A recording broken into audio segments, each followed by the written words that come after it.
Okay guys, here are 4 reasons why you should be teaching the breath if you're a movement practitioner or if you're a medical practitioner. A faulty breathing pattern is responsible for so much chronic pain, so much musculoskeletal problems and other things as well as tinnitus, headaches, TMJ and all sorts of maladies. So let's take it away. Okay, so first of all guys, I've got this new client who's come into the studio. They're coming with lower back pain. They might be an athlete and they might want to improve their distance, their run, their sprint. They might want more rotation. They might want to improve a hamstring injury, but you always start with the breath. So I'm going to assess the client's breath patterns, and there are numerous breath pattern assessments that I do, but I'm only going to give you one today. So the first thing I want to see is the reverse breath pattern. So I'm just letting Ryan slide down here and I'm just observing his breath. Now technically 2/3 of the breath should start in the belly and the final third should show into the chest. The problem is with Pilates, dance, lots of martial arts and lots of gym and sports, we are taught about a 6-pack, and there's nothing wrong about having muscular definition. But when we restrict, we actually restrict movement and we actually cause more reverse breath pattern. So I can't see a lot happening at all with Ryan. So I'm going to ask him to really inhale through the nose and let his tummy rise. That's better. That's it, and drop to go down. Okay, Ryan has got a little bit of a fault of a breath pattern, which is normal. That's it, because most people have and most teachers have, and I probably have today as well.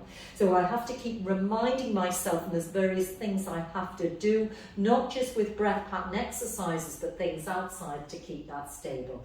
So it's hardly moving at all. So I want to see more movement. So I'm going to use my flask of water. And Ryan is a martial artist, and he's also a gym person, so I've got about 1 litre of water left in here.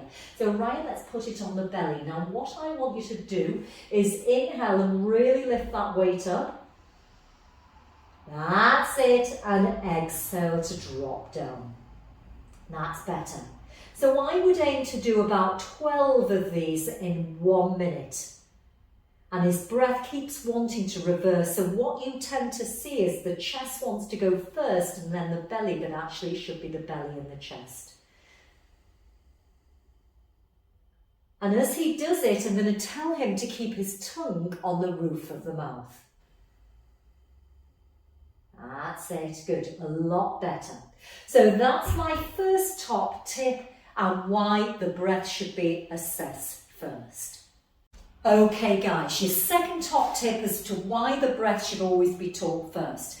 When you breathe through a normal pattern, you actually change the central nervous system from fight or flight to more parasympathetic. When we are parasympathetic, we have more repair, more anabolic repair of tissues, and we are less likely to be in an anxious state. When the body is always in catabolic breakdown and sympathetic breakdown, you're always going to be prone to chronic pain, disease, flus, illness, whatever, number of maladies. So that's why we should slow down that breath and try and get that breath to slow down so we can get it parasympathetic to change our pain. My third top tip, guys, when you inhale, the diaphragm, and I've got rather too big of a red ball here, should drop down. And as it drops down, the organs come out of their resting place. That's on the inhale, the diaphragm drops down. On the exhale, the diaphragm goes back up to its normal place and the organs return to where they are normally positioned. So an inhale, the belly expands, and an exhale, the belly goes back in. The inhale, the diaphragm drops down, and the exhale, it returns back up. And the reason why we should breathe optimally is because the diaphragm is a muscle, and it's one of the major stabilizers and important breathing muscles or important slings for posture. Okay, and number 4, guys, is the breath string test. And I'm using a little bit of a tube here, and this is how I train my athletes and my clients. So when they inhale, they want to feel the belly expand and the band or the string should go tight. And as they exhale, it should come loose.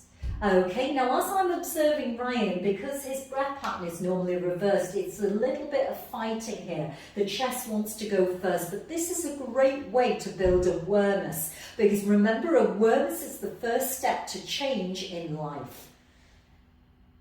So that's the string test. And I'd like to finish with you having a go of those 4 movement patterns to do with why the breath is so important and why it should be taught first, as any movement practitioner should be doing, or any medical practitioner. Enjoy and let me know how you get on.